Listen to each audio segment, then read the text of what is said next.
was thinking about all the places that we read. What about in bed? Whoa, okay, now what about in bed with a flashlight? Your parents know about that? What about in the kitchen? I recommend a 5-step process to what I'm going to call wide reading or sustained silent reading. In step number 1, students identify topics that they're interested in. And anything you want. A topic can be a particular novel you want to read, a topic can be a particular author you want to read, a topic can be just some area you're interested in. There are topics we can read about, like maybe birds, or space, or famous Americans. There are genres we can read about, like fiction, nonfiction, mysteries. Yeah, mysteries are great. To prepare students to identify what topics they're interested in, Beth Porter holds a mini lesson with her 4th graders. What are some of the topics that you like to read about? These are things that you like to read about. Okay, Tina, how about you? Birds. And what's your favorite bird? Parakeets. Do you have one? Yes. Yeah, well, that's a good reason. How about some other topics? Colin? Science fiction.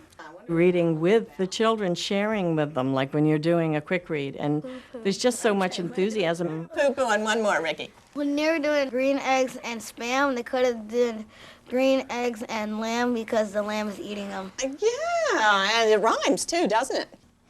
Okay, now, you're going to get a chance to do your reading inventory, and it asks you about topics, it asks you about genres. We started the reading inventory this year because we were finding that we really didn't know what the kids were reading. But put the things down you're most interested in first. Maybe you The inventory captures students' ideas on what they'd like to read and creates a record they can refer to when selecting their reading material. When I check your paper, I'm going to let you go over. You know where the room is. You're going to take your reading inventory with you, so you have a good idea of what you're looking for. Step number 2 is identify the reading material. Now, given they've identified a topic, that kind of guides them to the reading material. If I've identified a particular author I want to read, well, that's straightforward. You know, what books has this author written? If I identified a topic, though, like baseball, well, now it's, well, you know, what's the material? Do you want to read a story about baseball? Do you want to read some factual information about baseball? Do you want to get an almanac about baseball that describes, you know, baseball records? Whatever they want. Tell me what's on your list. I wanted this book. You would like Garfield, but you're right, I didn't get any Garfields, but you know what? You might want to try Calvin and Hobbes, because he's a lot, if you like Garfield, you might like Calvin and Hobbes. Sally Donnelly, a reading resource teacher, worked with Beth Porter to assemble a variety of materials that children could choose from. We had taken a little pre-survey of what do these kids like to read, and we just made a list, and it was just topics. Different animals they like, different authors that they like. Jenna, what did you put on your list? Mysteries, animals, poetry, fantasy. Can I show you some mysteries? Come over here, I got all the mysteries on this table. And I didn't know if you realized, did you know there's dog and cat magazines? I like to specifically label it, and I have a basket of mystery books and a basket of comic books and another basket that might be a famous author that we all like, so that the kids can easily go and find the things. They go to our school library, the public library, all those books are still there, but it's a really big library. And so sometimes it's hard to find what you really like, because if they don't know the organization that well. So it's nice to have a classroom library set up with nice labels. Students learn by reading for pleasure. Yet in content area classes, they must often read materials related to specific topics. Good morning. Good morning, Miss Betzel. How are you? Jane Betzel's 5th graders are researching ancient Greece. Yesterday, you all decided on topics of your choice that you wanted to research, correct?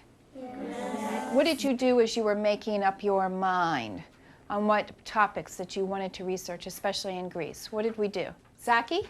We wrote a list. Very good. We wrote our list yesterday, and now I have your list for you as well. Now today you're going to research your topic using the books that we identified in the back of the class, right? Our Greece books. Even students not initially interested in certain topics may develop an interest if they can choose their own material.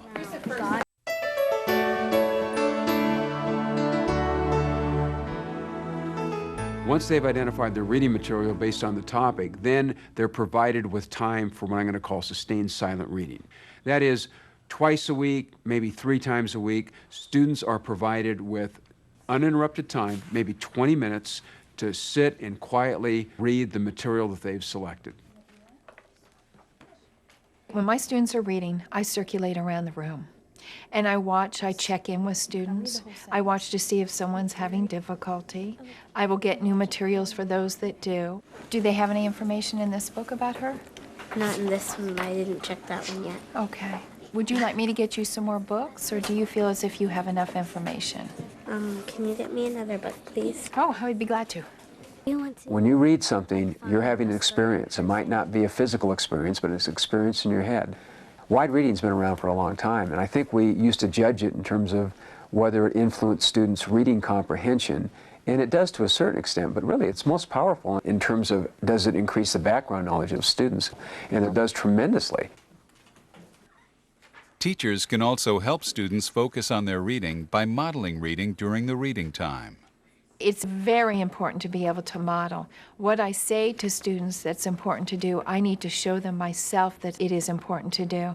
So I will, when I can, as they're engaged in reading, will read as well.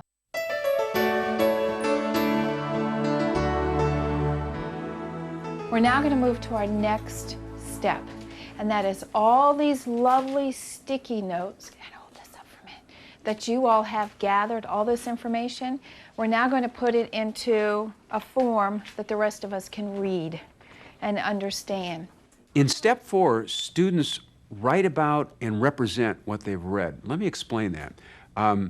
In some uses of what I'm going to call sustained silent reading, students read and then they put the book away. They don't do anything with the information. For me, this 4th step is critical. They read, but then they have to write about it and represent it. They have to write, that's the linguistic part, and they have to represent, they draw pictures, pictographs, that's the non-linguistic part. So they process it in multiple modes, if you will. Unless that's done, a lot of what they've read might get lost. I'm going to be giving you a capture sheet.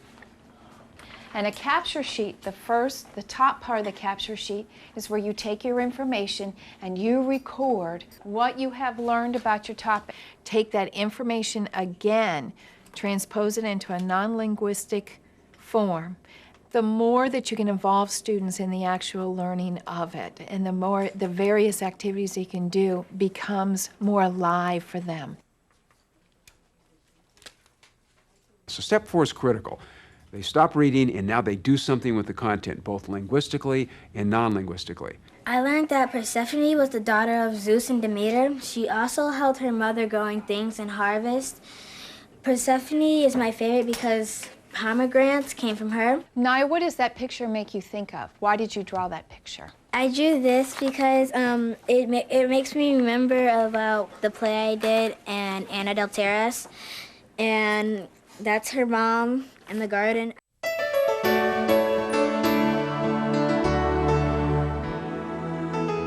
And I also learned that I learned about a new god named Venus, and she was the goddess of love and beauty. And finally, step 5, occasionally students get together and they interact about the content. That's the social aspect of learning, and it allows them to go over the content again. I studied Zeus, and what I learned was his father was told that one of his children would destroy him, so he ate all his children except Zeus. And with wide reading, I mean, this is a setup. Easy to put students of similar interests together. Students reading novels from the same author. Students reading the same novel. They should get together and talk about that. Boy, you start having that happen and you're just generating energy. So why don't you try to sell the rest of the class on Lance Armstrong? Yeah, it was probably the best nonfiction book I've ever read in my whole life. And when you give children time to read, especially when they have choices, they enjoy it. And that helps build all of their reading skills, their background knowledge, reinforces all of those comprehension skills that we continue to work on, and it also hopefully builds lifetime readers, because that should be our ultimate goal, is that we have students that want to read for the rest of their lives. I'm reading a gigantic book. You've read a lot of this for Yes, us already. actually I finished it. You finished the book? Yes, I finished it. Yay!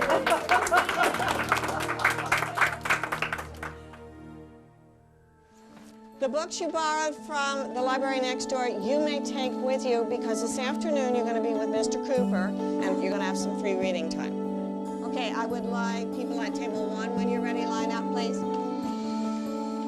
Table 3 is nice and quiet, you can line up. Table 2, you did a wonderful job today. And table 4, you did a great job over there. Okay, Colin, you about ready to walk into anything?